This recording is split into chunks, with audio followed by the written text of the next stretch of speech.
E bem-vindos a mais um episódio do podcast Contas em Dia. E hoje aqui comigo 3 maravilhosas, 3 pessoas da área da saúde, 3 amigas e também minhas profissionais, vamos dizer assim, a Ju, minha psicóloga, a Adna, minha psiquiatra, pessoa, tá aqui, psicóloga, psiquiatra, e a Martina, que é psicóloga e minha amiga. Meninas, bem-vindas. Obrigada. Eu que agradeço vocês estarem aqui. E vamos começar, então, apresentando elas. Queria que cada uma falasse um pouquinho sobre essa profissão que hoje vocês exercem. Se vocês sempre tiveram, desde criança, essa vontade de exercer, de ajudar o próximo, dessa área de saúde. Acho que eu vou começar pela Ju, que tá mais nervosa, sabe? Que tá aqui falando, olha lá, vamos descontrair um pouco. Obrigada, Paula, pelo convite. O prazer estar aqui com vocês. Obrigada, Ju. Eu queria ser fisioterapeuta. Ah, olha só. Mas é da área de saúde também, né? É da área de saúde também, mas queria ser fisioterapeuta muito pela minha história de vida, né? Irmã fisioterapeuta, mas não tinha como não ser psicóloga e não fazer o que eu fiz, faria novamente, mas em que momento que você decidiu? Falou assim, ali na hora de decidir o que fazer mesmo, Não, porque no terceirão e no cursinho, eu só assistia as disciplinas que eu gostava, que era biologia e física, biologia e filosofia. Então... Aí na hora de prestar o vestibular, eu falei, eu não vou passar em fisioterapia, que é física e biologia, sim. Mas não, na verdade, eu sempre fui curiosa, sempre tentei entender o comportamento humano, sempre fui muito, sempre estive presente ali com as pessoas, então não tinha como ser outra coisa. Não tinha como ser outra coisa. Mas o critério foi a prova específica do vestibular. E você, Adna? E assim, eu sempre quis ser médica por ter na família muitos tios da área. Então, eu acabava convivendo muito, desenhando em papel de eletro. Então, eu tinha essa convivência. Mas eu sempre quis fazer pediatria, nunca quis psiquiatria. E aí, no internato, que é nos últimos anos de faculdade, que daí eu me deparei com uma realidade que eu não queria, que era intervenção. E aí, ainda mais intervenção em criança. Eu falei, não, acho que eu não quero isso. E aí, quando passei na psiquiatria, eu falei, gente, é pra isso que eu nasci. Que legal. Isso que é bom da medicina, porque você acaba passando por um pouco... por todas, e daí você consegue se decidir. Isso, e aí a prática é diferente da teoria, né? Muitas teorias são lindas, mas aí às vezes você não se depara muito bem com aquilo que você queria, então é uma grande vantagem, assim. E aí... Mas você tem que fazer intervenção também, de vez em quando, entendeu? Mas é bem mais fácil do que funcionar uma criança. E você, Má? Eu sou formada em... psicologia já faz uns 10 anos, 12 anos. E eu sempre tive interesse, assim, sempre desde a adolescência, porque eu comecei a fazer terapia nessa época. Que legal. E a minha mãe é psicóloga, então juntou aí eu sempre tive interesse nas relações humanas. Pensa, o programa preferido, assim, minha mãe fala que eu assistia na televisão, era aquele Casos de Família. Então eu sempre tive muito interesse, assim. E aí, quando eu comecei a fazer terapia, foi despertando, aí, né? Eu queria estar daí do outro lado, né? Isso, aí eu resolvi fazer. Você sabe que às vezes eu tenho esse desejo de, às vezes, estudar um pouquinho de psicologia, de fazer... mas daí, bora que preguiça. Lá, não, que preguiça. Tem um IAD, será? De psicologia não deve ter IAD, Não, mas o mais legal é esse tete-a-tete. Eu sigo fazendo terapia, que eu acho que... Depois que as meninas crescerem, quem sabe? Minha mãe foi fazer psico quando ela tinha 53 anos. Ela se formou no ano que eu me formei em medicina. Pode ser, então. E ela exerce? Não, ela ficou como voluntária na universidade, ela fez na UEL, né? Na clínica de lá um período. E aí agora não mais, mas ficou por paixão mesmo. Olha só. Então, é um assunto que eu tenho curiosidade, acho que mais pra mim do que pra exercer, né? Mas durante o período que eu fui professora, né, de psicologia, cada vez mais eu percebia estudantes que entravam pra se entender. Né? Eu vim fazer psicologia porque eu queria entender um pouco da minha família, de como eu sou, o que eu faço. Eu pensava, mas vai fazer 5 anos, vou fazer terapia. Faz terapia, né? Vou fazer terapia. Mas assim, é um curso de fato muito abrangente, que trata de diferentes perspectivas. Mas... assim como eu acho que psicologia, assim como direito e assim como finanças, são áreas que a gente devia ter mais, né? Toda a faculdade devia ter, né? A psicologia também, eu acho assim fantástico, que deveria ter com certeza alguma disciplina. Agora eu vou direcionar algumas perguntas para cada uma. E eu queria... Por que eu trouxe elas aqui hoje? Para a gente bater um papo sobre os problemas financeiros que elas vivenciam no consultório, né? Porque essa questão financeira... A pessoa, quando gasta demais, vamos dizer assim, quando não tem uma boa relação com o dinheiro, pode trazer sérios problemas para a vida dela. Ela pode entrar numa depressão, ela pode, né, brigar com a família. Então, eu quero trazer do ponto de vista delas toda essa questão. E eu vou começar perguntando para a Ju, o que geralmente, né, no seu ponto de vista, está por trás de uma pessoa com problemas financeiros?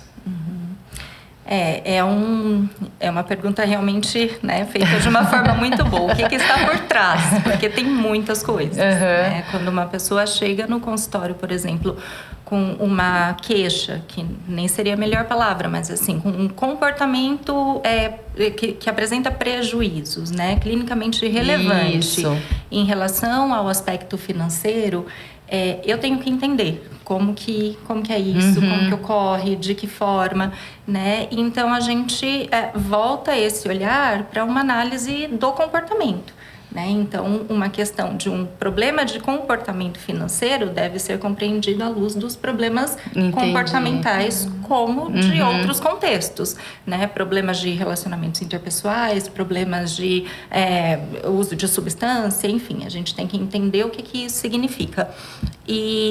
E assim como essa análise, né, de demais comportamentos, existe um tripé entre os aspectos filogenéticos, ontogenéticos e cultura. O que é isso, né? O que é a biologia da pessoa, o organismo, né? As condições físicas, intelectuais, cognitivas, junto à história de vida, a história de aprendizagem e a cultura. Então tem muita coisa que pode ser investigada. Muita coisa por trás disso. Não dá pra gente dizer, por exemplo, um indivíduo que não tenha uma biologia preservada, né, que ele não tem um aparato que dê condições para se comportar, que ele vá ter sucesso naquilo. Por exemplo, um caso de paralisia cerebral, né? É muito difícil de uma criança que tenha paralisia cerebral ter condições de ser um ciclista, né? De ser um atletista. Então, o primeiro ponto que eu tenho que avaliar é como é essa biologia, como é esse funcionamento. Entendi. Né? O quanto isso facilita ou dificulta. Vamos dar um exemplo. Uma pessoa com TDAH. Uma pessoa com TDAH... ela tem... Né? Pode ser que ela tenha mais dificuldade na organização financeira. Exato. Né? Então, quais já são as condições biológicas para aquilo? Né? Que pode ter facilidades ou dificuldades a partir de um jeitão de funcionamento já próprio da genética. Né? Mas, junto a isso, quais foram as exposições dessa pessoa ao longo da vida, ao longo da trajetória? Né? O quanto essa pessoa foi exposta a uma educação financeira, o quanto teve o que ela isso trouxe, dentro da família, o que ela trouxe.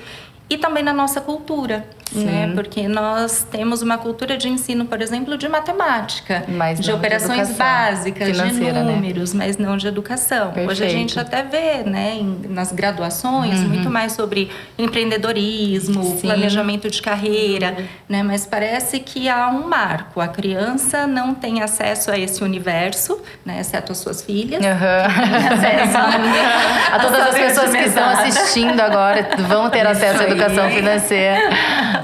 Mas as crianças não fazem parte desse universo considerado de adulto. Sim, não é da nossa cultura. E chega um determinado momento que a questão das próprias finanças, de gerir as próprias finanças, ela é necessária, ela é mais um contexto da vida do adulto. Perfeito. E a gente vem sem esse repertório, né? Então, quando alguém tenho problemas financeiros, eu preciso entender esses três, todo esse tripé. Né? Como que isso foi desenvolvido. Eu já ia direto para vamos ver, esse conceito. Eu já vejo que é muito... Eu não consigo ver do lado biológico. Eu vejo muito... Assim, claro, às vezes é gritante, mas eu acho que eu vejo muita cultura... E muito... que não tem essa educação financeira, não, né? Qual que era o segundo tripé mesmo? Da história de vida, da história de aprendizagem. Não tem, né? Então, eu acho que vem muito desses dois e do biológico não tanto. Eu me lembro que quando eu me formei, eu pensei, eu nunca tinha tido nenhum contato com isso durante a faculdade, né? Fiz faculdade em 2003, não se falava muito de planejamento de carreira, empreendedorismo, né? E eu falei, onde eu compro o recibo?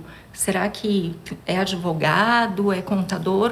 Eu não sabia que recibo vendia em papelaria. Né? Então, é muito... Como que eu faço? Como que eu vou... Salário da secretária, né? A clínica precisa de alvará.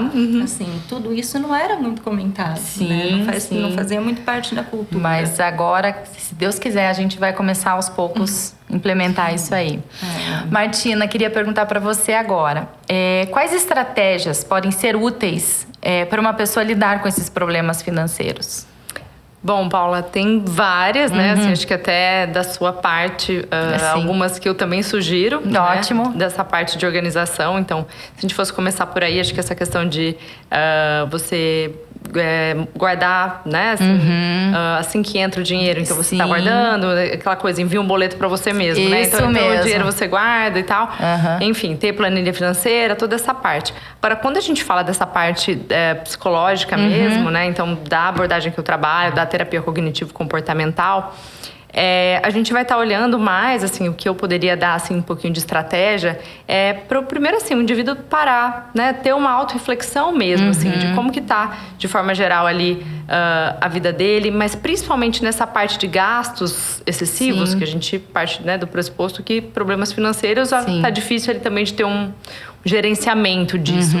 Da pessoa observar um pouquinho mais, né? Assim, o que antecede ali as minhas compras, né? Então, que pensamentos que eu tenho naquele momento, né? Assim, eu preciso de... No caso de mulheres, assim, né? Eu preciso de mais uma blusinha. Não, mas eu tenho um evento, eu preciso dessa blusinha, né? Então, assim, começar a observar mais os seus pensamentos, né? O que você sente nesse momento. Então, com que frequência que isso ocorre. Então, começar a ter mais, assim, essa busca dessa autoconsciência, sabe? Sim. Não é algo simples, mas acho que é algo bem importante. Perfeito. Porque nesse piloto automático que a gente vive, quando você vê, você fala... Muitos pacientes falam, mas quando eu vi, eu já comprei.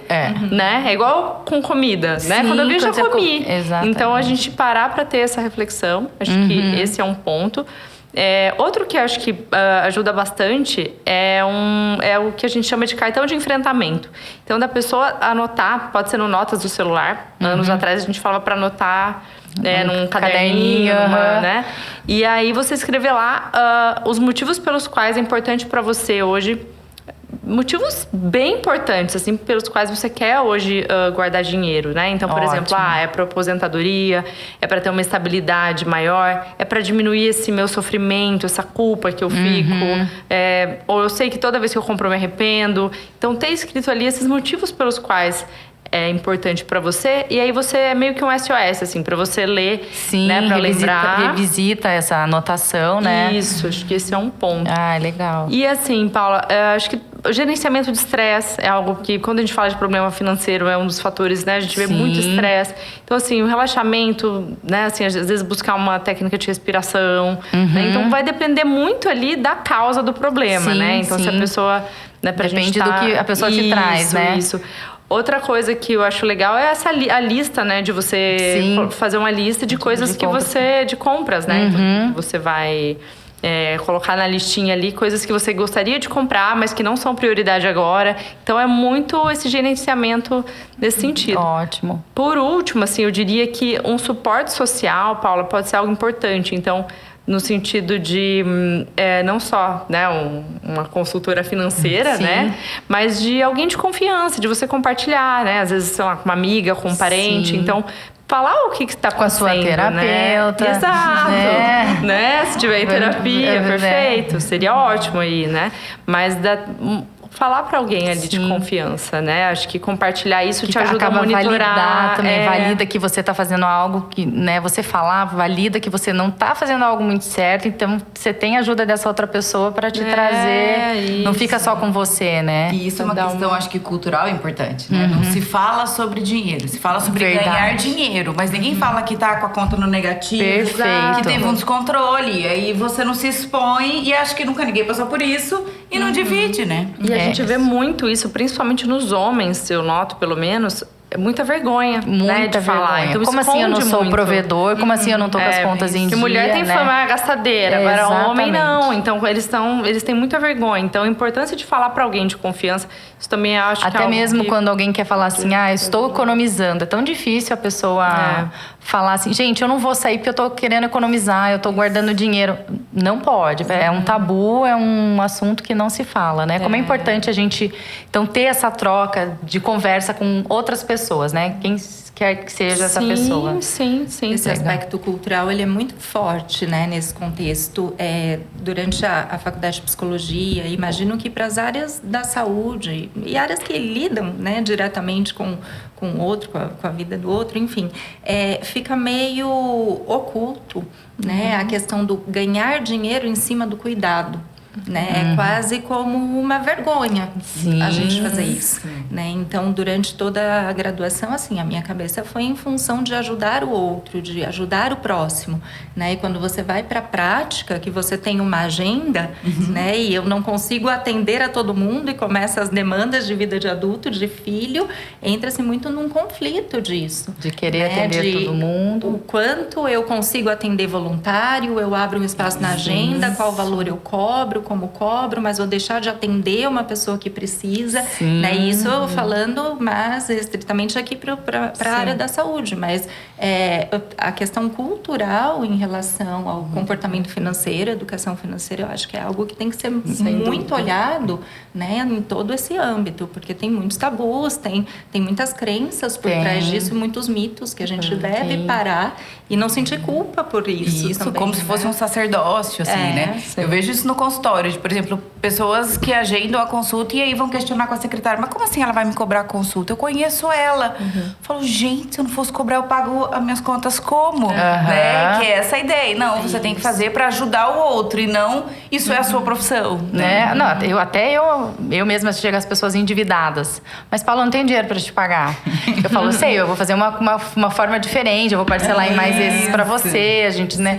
Mas eu não tenho como não cobrar. Claro. Né? Então, é bem isso, é o nosso trabalho, né? Ô, Adna, e tem remédio, tem solução para esses... falando mais da parte de remédio, que, né, você é psiquiatra, então você cuida mais dessa área, que ajudam nessa questão desses problemas financeiros, assim, tem? Tem, depende, tá? Então, depende do que tá causando. Então, muitas vezes, por exemplo, se a gente tem um transtorno psiquiátrico ou um TDAH, que eu sei que vai ter uma dificuldade maior de controle de impulso, ou um transtorno bipolar, que eu sei que num ciclo de mania ou hipomania vai ficar mais impulsivo e vai fazer dívidas, eu vou ter que olhar para essas causas de base. Porque se eu tratar essa causa de base, o sintoma gasto compulsivo vai ser resolvido. Com certeza. Agora, quando eu tenho uma patologia específica de transtorno de controle de impulso, né? Que daí o circuito cerebral, ele é o mesmo para compra, para abuso de substâncias, para comidas, jogos, internet. Então, é o mesmo circuito cerebral que é o da recompensa. E todo mundo gosta de ter recompensa. Sim. Né? Tanto que, por que as pessoas compram? Porque traz um prazer. Se não fosse prazeroso, ninguém ficava viciado em compra. Ninguém ficava viciado em comida se a comida não fosse boa. Sim. Eu falo, não tem compulsão por alface. Por quê? Porque a alface não traz a dopamina que o chocolate traz. É verdade. Então, para essas situações, sim, a gente entra com algumas medicações para diminuir o impulso. Então, a gente aumenta o tempo entre o pensamento que essa pessoa tem e a execução. Então, às vezes, pouquíssima coisa que a gente consegue aumentar, esse paciente consegue se trazer para a realidade. E aí, quando eu tenho uma terapia maravilhosa associada, que é o nosso sonho, sempre, poxa, então eu sei usar as estratégias. Então, eu facilito o uso da estratégia terapêutica. Então, algumas medicações existem para isso. Mas sempre depende do que o paciente vai te apresentar a causa, né? Porque até, Paula, nesses casos, quando a gente fala de transtorno de impulso, tudo isso, não é só assim, sabe? Tem pessoas que falam assim, é só força de vontade. Não, tem fatores neurobiológicos envolvidos. Então, essa questão do sistema de recompensa, né? De um aprendizado ali por condicionamento, né? Ju, tudo isso influencia demais. Então, a pessoa às vezes realmente não consegue. Né? Parar para pensar. Precisa de ajuda mesmo, de um remédio. A gente pode usar as técnicas terapêuticas que forem, né? Chega ali no momento e fala, mas eu lembrei de fazer aquilo depois. Eu já tinha agido. Entendi. Quando eu vi, já comprei 10 tênis. Já tinha feito. Entendi. Então... Ô Ju, e desses perfis, assim, falando aqui dos que eu consigo lembrar aqui agora, depressão, TDAH, TOC, o TOD, que é o transtorno... Desafiador opositor. Isso. Qual deles apresenta a maior dificuldade em lidar com o dinheiro? Tem um deles? É capciosa essa pergunta. Também achei. Porque aqui acho que é importante a gente mencionar um pouco dessa questão do modelo, né, de diagnóstico, feito muito com base também em sintomas, como a Adna falou, né? Claro que se eu tenho um transtorno bipolar, que eu sei que pode ter momentos de compulsão, né, ou um transtorno de déficit de atenção, ou qualquer transtorno que envolva uma disfunção executiva, né, que a pessoa tem dificuldade em se regular para se comportar em função de uma meta, de uma intenção, de um comportamento a médio e longo prazo, todos eles podem sim aumentar a probabilidade, né, de ter esses comportamentos problemáticos acontecendo. Se vai ser na área financeira, vai depender da história de vida. Entendi. Né? Vai depender dos aprendizados, vai depender dos valores, né? Pode apresentar. Mas, de fato, assim, aumenta muito a chance de uma pessoa que tem um funcionamento impulsivo, né? Ela ter comportamentos impulsivos em qualquer uma das áreas, inclusive a financeira. Né? Uma pessoa que tem uma questão de humor, que pode ser não necessariamente um transtorno, mas está passando por um período deprimido, depressivo, né, ansioso. Isso pode trazer consequências para várias áreas do comportamento, inclusive para o comportamento de compra, de gastos, enfim. Né? Então, psicólogo costuma responder que tudo depende. Sim. Não, mas eu acredito. Tudo depende. Mas é porque eu vejo que algumas pessoas, elas enfatizam mais, assim, a pessoa que tem o TDAH, ela tem mais problemas com finanças, porque não sei o quê. Então, assim, eu queria trazer justamente essa resposta. Não é bem assim. Isso. Tudo depende do que ela tá passando, né? Se é uma depressão, ela pode ter. Pode ser que a pessoa tenha depressão e não tenha essa questão do comprar, do gastar. Pode ser que ela tenha TDAH, como é o meu caso. E eu sou bem organizada com as finanças, não tenho problema nenhum.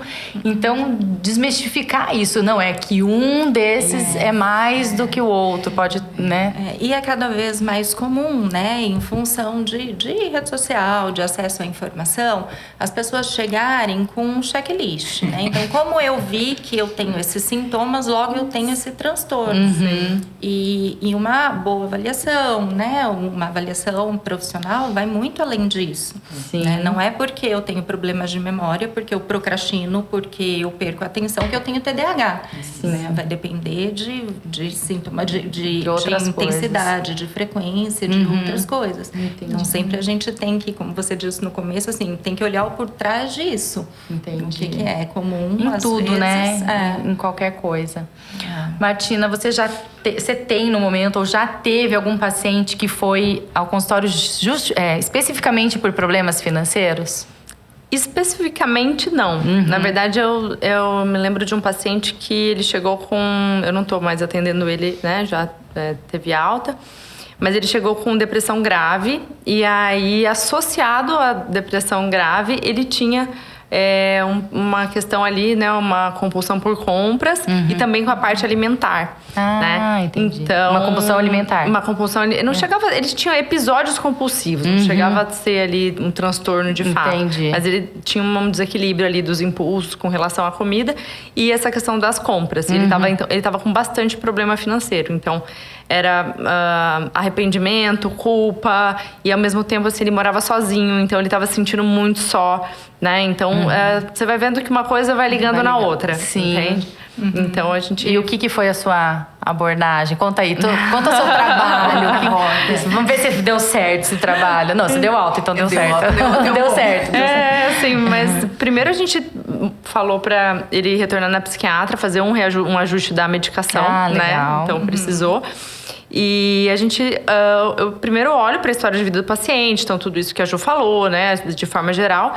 E aí a gente foi buscando juntos, assim, né, primeiro assim, pensar em objetivos que ele tinha, curto, médio e longo prazo, a definir um pouquinho melhor isso, né, ele estava bastante desorganizado na vida também, né? E aí, o que a gente viu é que ele estava com poucas atividades que traziam emoções positivas para ele, por exemplo. Ah, legal. Né? Aquilo que a Adina tá falando, né? A sensação de recompensa. A recompensa o prazer era esse. Então, assim, minha vida tá difícil, eu tô morando sozinho, não tenho dinheiro, não tenho namorada, não tenho... Né? Tô longe da minha família, então vou né? Vou gastar, vou comer. Então, e aí piorava, virava aquele ciclo, né? Então a gente passou a buscar, a trabalhar um pouquinho juntos, assim, quais que eram os gatilhos? Então, ficar sozinho em casa, à noite, aplicativo celular. Então, de comida, de compra, né? Então ele, por conta, ele excluiu o Instagram, ele excluiu o iFood, né? Aí a gente começou a buscar, assim, uma organização alimentar para ele. Então, como que ele ia fazer essa parte e tal. Então, a gente vai tentando buscar algumas coisas nesse sentido. Legal. Mas junto a isso, né, Paula, começar a entender aquilo que eu falei no início, né? Então, assim, ele ter mais consciência ali, né, de quais que eram os gatilhos. Ele falava que a questão, por exemplo, de ir no shopping para comprar um presente de aniversário. Isso, na época, era um gatilho para ele, né? Então, no começo, a gente deu uma evitada. Depois, a gente vai trabalhando juntos ali uma exposição. Para que volte ao normal. Isso. Para que ele tenha o aplicativo do iFood, mas mas pelo menos até ele gerenciar as finanças. Porque ele não tava querendo realmente ir diminuindo os gastos do mês, né? E aí, organizar planilha, né? Eu já mencionei aqui em outra oportunidade, quando eu fiz o curso de educação financeira, teve um módulo inteiro só psicologia, porque é muito comportamental. Imagino. Todas essas, não dicas, mas todas essas estratégias que você citou, que você utilizou, são estratégias que eu utilizo com os meus clientes, né? Assim, escrever, vamos analisar o que está acontecendo. Então, assim, tem... Por isso que eu queria fazer psicologia, gente. Eu acho que ia ajudar muito. Ia complementar. Ia ser muito bom. Peraí que eu preciso resolver com a minha psicóloga, com a minha psiquiatra, se vai dar certo isso aí. Na época da pandemia, pós-pandemia, foi bem comum essa queixa, né? E essa questão financeira, de dinheiro, de medo de como seria, né? Muitos pacientes, porque era uma época de muita vulnerabilidade e os medos vinham de diferentes formas, né? Então, naquele momento, eu atendi algumas pessoas com a queixa específica financeira, né? Assim, eu não vou conseguir colocar meus filhos na faculdade, vou ficar pobre, das mais variadas maneiras, mas foi uma época que o medo estava externalizado. A gente mesmo se viu vulnerável ali com essas questões, né? Porque era muito limitado, né? Assim, então, foi para todo mundo, né? E o que tem algum paciente que te chamou a atenção? Sim, tinha um caso em que ela sentia muito medo e aí, para se aliviar, ela ficava verificando o tempo todo a conta bancária.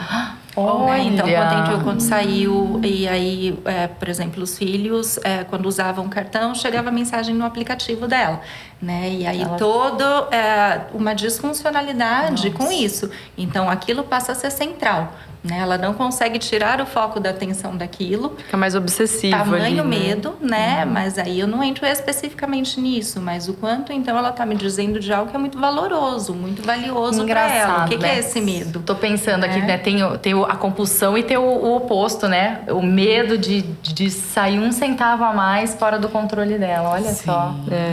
Para aliviar, né? Essa angústia, essas obsessões, esses pensamentos que ela tava, ela desenvolveu até uma compulsão ali de verificar. Mas é claro, aqui é só a ponta do iceberg, né? O que a gente está falando por trás disso, desse funcionamento, do medo, com o medo de perder, o que vai... E aqui que a gente vai intervir. Não somente na verificação do aplicativo, por exemplo. Nossa, tô realmente pensando nisso, que tem o oposto. Me chamou a atenção, mas, né? Sabe, porque tem gente que não gasta, morre de medo. Mas você sabe, Paulo, acho que para os dois lados, uma coisa que a gente precisa pensar é que eu vejo que em alguns casos isso paralisa a pessoa, né? Porque ou ela tá gastando, não sabe o que fazer, aí vira um estresse, aí isso respinga em toda a família, né? Enfim, toda a questão.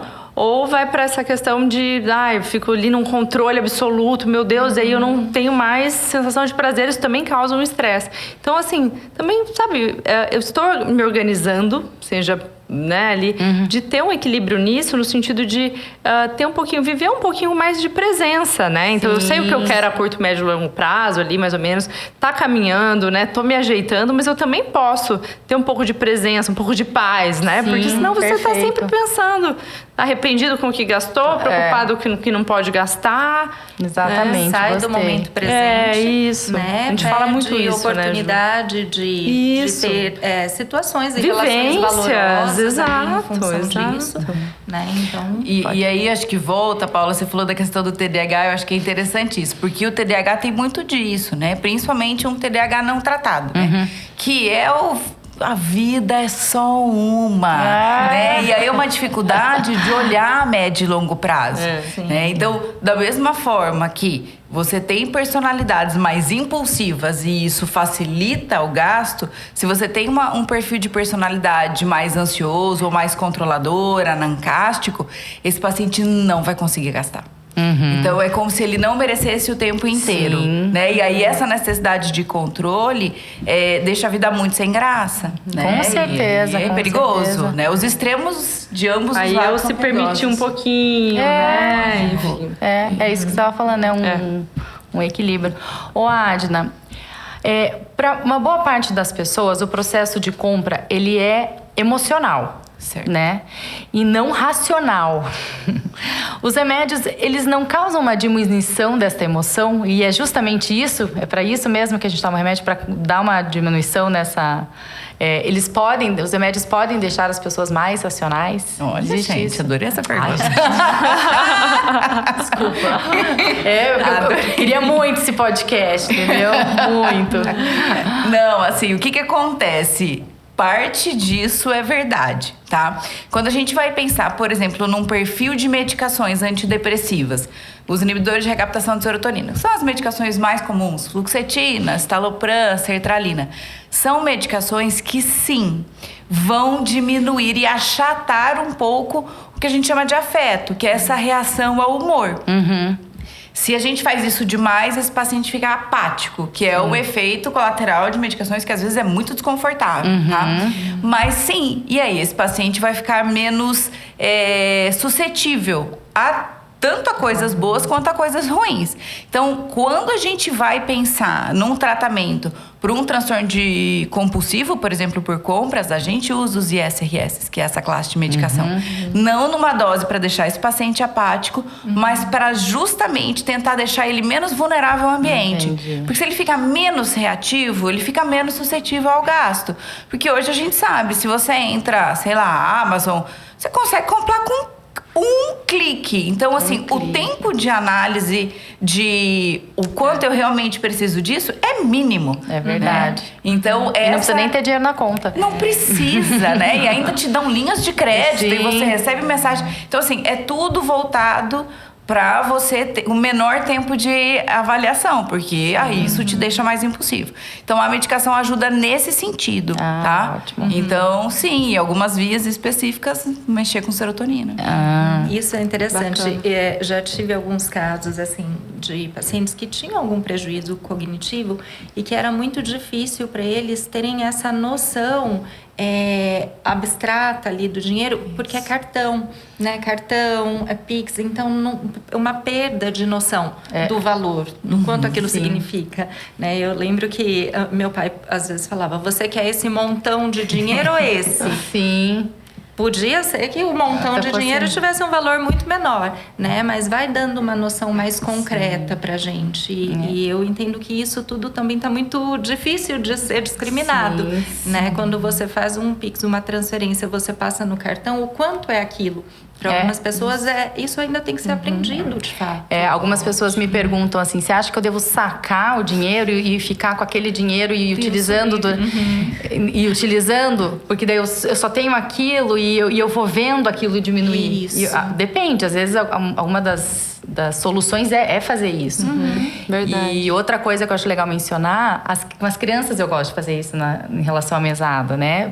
Cada hora que você vai dar a mesada, você dá de uma forma diferente. Uma hora você dá em um monte de moeda, uma hora você dá no papel. Perfeito. Justamente para ele... Sempre o mesmo valor, mas justamente para eles entenderem que Sempre você vai estar dando a mesma coisa, mas existem diversas formas. Parece que fica mais concreto mesmo, né? Quando dessa forma, né? Porque a gente perde mesmo, vai passando tudo no crédito. Então Gente, mas hoje realmente, né? Se a gente for pensar, essa super exposição, né? O tempo todo, você tá falando da Amazon, né? Então, vai lá, faz o Pix. Aí, em rede social, 1000 coisas pra comprar o tempo inteiro. Realmente é difícil, né? Assim... E não tem pra quem não precisa de medicação, nada disso, é difícil. E não tem nenhum acesso direto à conta, né? Pra você ver se o que você tá gastando como que vai ficar o saldo ali. Você nem então olha. Fica muito desconectada a realidade daquele comportamento. Exatamente. Ô Martina, sobre o processo de compra. O que seria um processo de compra normal e o que seria... algo mais assim, um consumismo, uma compra muito compulsiva? Quando que a gente tem essa diferenciação? Tá. Então, se a gente for pensar assim em 3 categorias, vamos dizer assim, né, Paula? Quando a gente fala assim de uma pessoa consumista, né? A gente pode classificar mais ou menos assim, né? Isso não tem nada em nenhum manual, né? Mas a consumista, uma pessoa que compra feliz, tá tranquila, você percebe que tem uma busca de aprovação, ela gosta de uma roupa nova, de coisa de qualidade, de novidade. Ela tá sempre de olho nessas coisas, né? E assim, compra com uma certa frequência, mas nada que tá trazendo prejuízo para ela, tá tudo bem ali, né? Assim, nada que ela sinta uma perda de controle, tá? Ela só pode ficar mais de olho, assim, se tá tendo muito esse comportamento, às vezes fazer essa listinha de prioridades, vale, né? Então, alguma coisa nesse sentido. Já é uma pessoa que normalmente pode ser mais desorganizada financeiramente, apesar de não ter um grande prejuízo, ela pode, por exemplo, ter só uma planilha ali, já pode ajudar. Se a gente for pensar na parte mais da compulsiva, né, assim, da compulsão por compras, a gente chamaria hoje mais assim de vício comportamental, como o uso de substâncias, né, outros vícios assim. A única classificação que a gente tem hoje, que ela não é bem... Isso parece que ainda tem não está muito certo isso, vamos dizer assim, no CID, que é a Classificação Internacional de Doenças, né? Ela é mais da parte médica. Tem um nome que eles dão que é oniomania, que seria essa compulsão por compras, tá? Legal, entendi. Mas normalmente a gente fala mais na psicologia desse vício comportamental. E o que seria? Então, essa falta de controle mesmo, sabe? A pessoa tem dificuldade de inibir o comportamento. Isso traz muito sofrimento para ela, né? E aí ela realmente está tendo prejuízos graves ali, seja social, profissional, enfim, né? Familiar.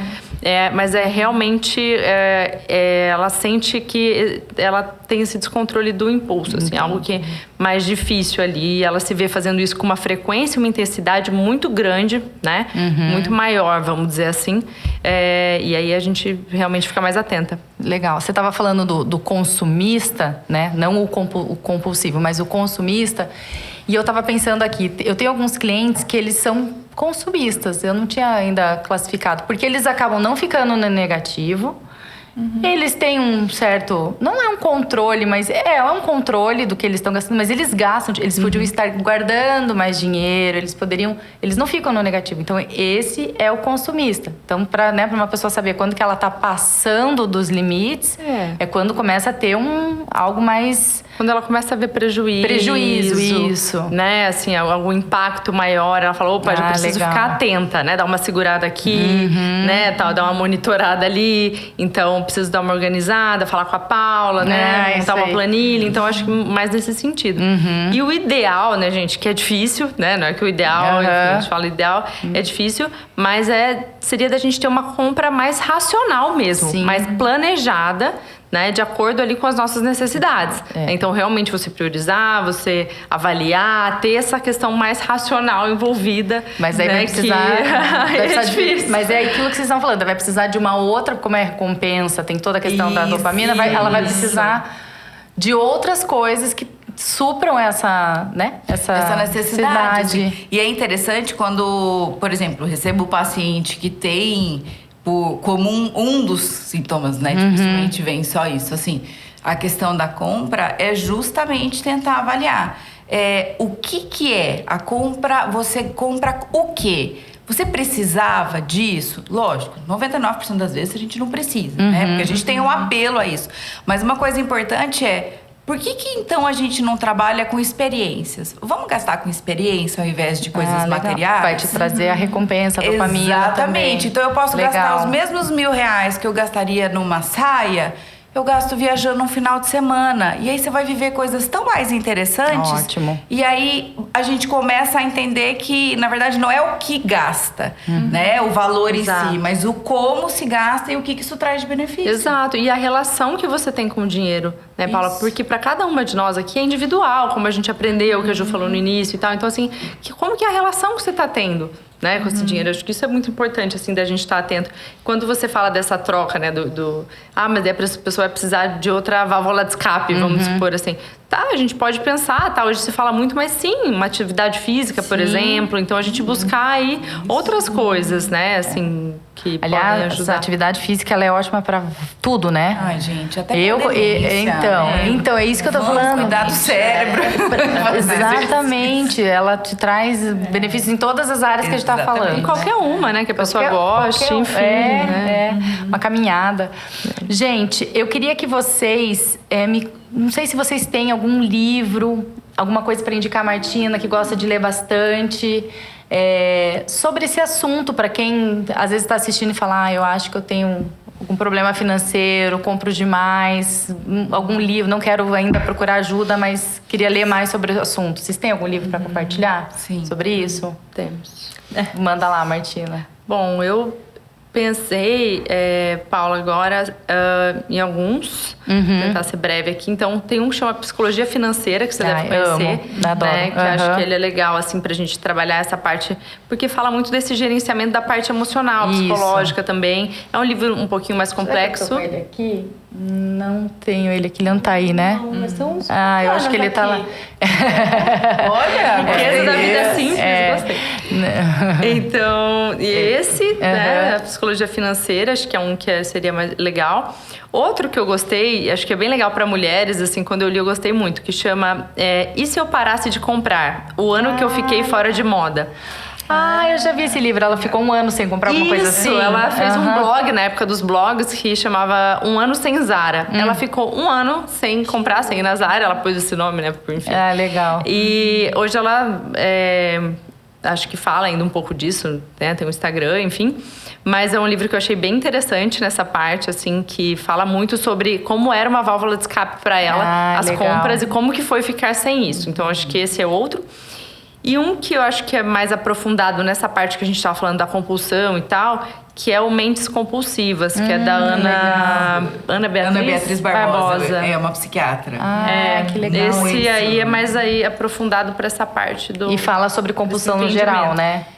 Compulsão por compras. Por compras, esse Mentes Compulsivas. Mentes Compulsivas. Tanto que tem até na capa uma código de barras. Tem um nome mais comprido, Mentes Compulsivas. Blá, blá, blá, blá, blá. Eu não lembro. Mas eu acho que é legal esse livro, era isso que eu ia ler sugerir, esse livro. Porque assim, a Ana Beatriz, ela consegue trazer para uma linguagem bem acessível, conhecimentos bastante técnicos da psiquiatria, assim. Ela tem uma série de livros, eu tinha todos eles no consultório, eu emprestava, enfim, óbvio, né? Não tenho mais nenhum.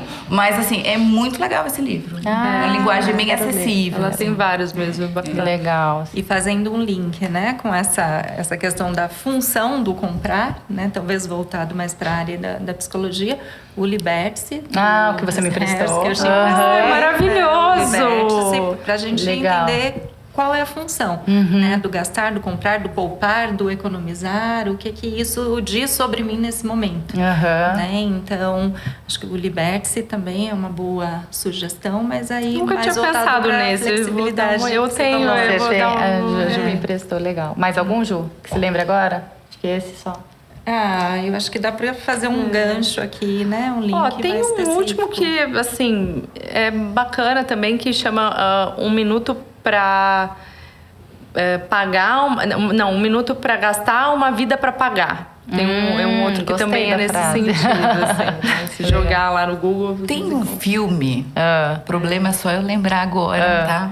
Mas é um filme antigo, mas eu sempre uso peço de tarefa de casa para os pacientes assistir esse filme, que é um filme que eles ganham. Vocês lembram? Que todo mundo é uma ficção científica, a pessoa nasce com uma quantidade fixa de minutos de vida. E aí ela vai trabalhando e vai ganhando minutos de vida. Aí eu vou lá comprar um café, eu perco minutos de vida. E aí eu vou assaltar, eu roubo minutos de vida. Entendi. Então a moeda é a vida. E aí legal. faz refletir muito sobre isso. Não especificamente sobre compulsão, mas eu tô perdendo tempo de vida. Porque para eu conseguir esse dinheiro para gastar, eu estava trabalhando. Exatamente. E ele é muito interessante. Que legal. Eu vou pesquisar o nome, daí você coloca na legenda do podcast. Porque eu não consigo lembrar. Eu tô olhando pra capa do... Essa questão das escolhas mesmo, né? Que legal. bacana. Meninas, e como que é a organização financeira de vocês? Martina. A Martina deve ser organizada, a Adna eu acho que tá no caminho e a Ju não sei. A Ju já deu um spoiler que não sei. É isso, mais ou menos? Bom, Paula, hoje em dia eu uso planilha, tá? Mas eu sou aquela que preenche certinho, mas preciso dar uma analisada no, sabe, onde a coisa Você tá é uma preenchedora de planilhas, Isso, mas não analisa. Eu preciso analisar mais, eu acredito. Mas antes, assim, a vida toda, papel. Eu fui morar sozinha com 17 anos. Meu pai sempre falava, anota no caderninho tudo que você gastar, conta de luz, não sei o quê. Então, depois eu passei pra planilha há alguns anos. Ótimo. E eu acho que eu sou médio organizada, assim. Porque hoje eu guardo, como quando entra ali em determinado dia, né, alguma coisa dos pacientes, então eu guardo. E eu tenho começado a investir um pouquinho também, ter uma reserva financeira, mas assim, bem iniciante só. Ótimo. Básico do básico. Ótimo. Começou, já vai virar um hábito, é isso aí. E outra coisa que eu tento fazer é não parcelar tanto no cartão de crédito, assim. Que isso me incomoda. Entendi. Assim, mas acho que é muito do meu jeito. Gostei. Doutora? Olha, como uma boa aluna da Paula... Vamos lá. Eu já fui extremamente desorganizada por ser atropelada pela rotina mesmo. Então, assim, não tinha tempo nem de olhar, nem de analisar. Eu sou filha de uma ótima executora de planilhas. Minha mãe é uma ex-bancária que anota tudo, mas não analisa bulhufas. Entendi. Tá igual que adianta? Fica sofrendo pelo que passou. Então, hoje, eu acho que assim, Paula, você me trouxe muito isso também. Eu olhar para esses gastos. Então, hoje eu não consigo anotar tudo que eu gasto. Mas você olha. Mas eu olho e analiso. Ótimo. Né? Então, quanto que eu tenho de parcela para os próximos meses. Isso. Todo dia, pelo menos, entra, dá uma olhada no saldo. Olha, tem isso, pagou isso. Então, assim, virou um hábito. Ótimo. Não gera uma angústia que antes me gerava pela falta de controle mesmo, né? Mas tem muito pra melhorar. Mas eu sou super... Um gerenciamento, então. Isso. Tá sempre atenta. Gerenciamento. Eu sou bem consciente, até falo pros meus clientes assim, que a gente não é sempre, ninguém vai anotar a planilha para sempre. São raras as pessoas. Eu gostaria que a pessoa fizesse, claro, durante uns 2, 3 meses esse exercício de anotar. Queria, gosto, incentivo a fazer. Mas depois é justamente virar só anotar ali, não analisar. Então, analise de outras formas, né? Isso, ótimo. Prometo analisar. Tá? Isso mesmo. Vou cobrar. A minha organização é o que é possível. Não, o que é possível também, né? Aprendi com você algumas coisas muito importantes, mas a principal delas é eu tenho consciência do que está acontecendo. Entendi. Né? Não tenho habilidades tão desenvolvidas e entendi, quero ainda, mas entendi que não dou conta disso agora, então deleguei para quem consiga. Sim, né? que então é o seu peço marido? ajuda pro meu marido, que é administrador, que trabalha nessa área também. Para contador, para secretária, mas não levo mais sustos, né? Entendi. Quando chega cartão, Ótimo. quando vou fazer isso, algum né? tipo de compra, não tem mais sustos, tenho consciência do que entra, do que sai. Mas, assim, todo o resto, pedir ajuda. Isso mesmo. Para eu poder focar em outras coisas. Isso mesmo. Meninas, queria fazer uma última pergunta para vocês. Deixa eu até ver qual que é de vocês aqui. Já sei. Se vocês não fossem a profissão, se não exercessem a profissão que vocês exercem hoje, o que vocês fariam da vida de vocês? A partir de amanhã. Não pode mais ser hoje psicólogas nem psiquiatra. O que vocês fariam? Eu acho que eu ia trabalhar. Olha que loucura isso. Acho que eu nunca falei isso em voz alta, mas enfim. Eu adoro arquitetura, design, eu adoro coisas dessa noção de estética, do belo. Eu acho que eu iria pra essa área. Nada a ver, né? Mas eu gosto. A gente sempre tem um hobby, uma coisa que não tem nada a ver com aquilo que a gente, né, com que a gente exerce. É sempre um oposto, assim, né? Acho que uma válvula de escape. Sem dúvida. Ah, que legal. E você, Má?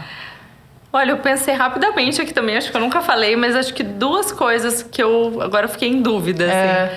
Mas eu trabalharia com a parte de nutrição. Ah, legal. Eu gosto bastante. Gosta mesmo. Acho que eu trabalharia com essa parte de nutrição. Ou fotografia. Acho que seria algo leve, assim, eu gosto quando eu viajo, tirar foto. Eu gosto muito, assim, dessa parte. Acho que meu irmão também fez curso de fotografia, então acho que talvez seria algo que eu teria prazer em trabalhar hoje. Ah, legal. E você, Ju? Se eu tivesse habilidade, se eu fosse boa, eu seria profissional de beach tênis. Ah, isso aí, gostei. Mas pensando que talvez viver no fosse não vai dar. Eu, sei lá, algo de organizer, de organizar, de uma coisa que, né, um manual que você pode organizar, categorizar, ficar lá, esclarecer. Acho que eu gostaria de algo assim. Gostei. Legal. Meninas, foi rapidinho, mas eu agradeço demais a participação de vocês. Espero que quem esteja nos assistindo tenha esclarecido bastante pontos importantes, a gente tenha ajudado essas pessoas. Quero agradecer demais vocês. Obrigada. A gente que agradece o convite, Paula. Uma honra estar aqui, uma responsabilidade. É isso aí. Depois eu vou deixar o arroba delas. Entrem, contratem, sejam pacientes delas, tá bom? Obrigada, meninas. Obrigada, Paula. Foi um prazer.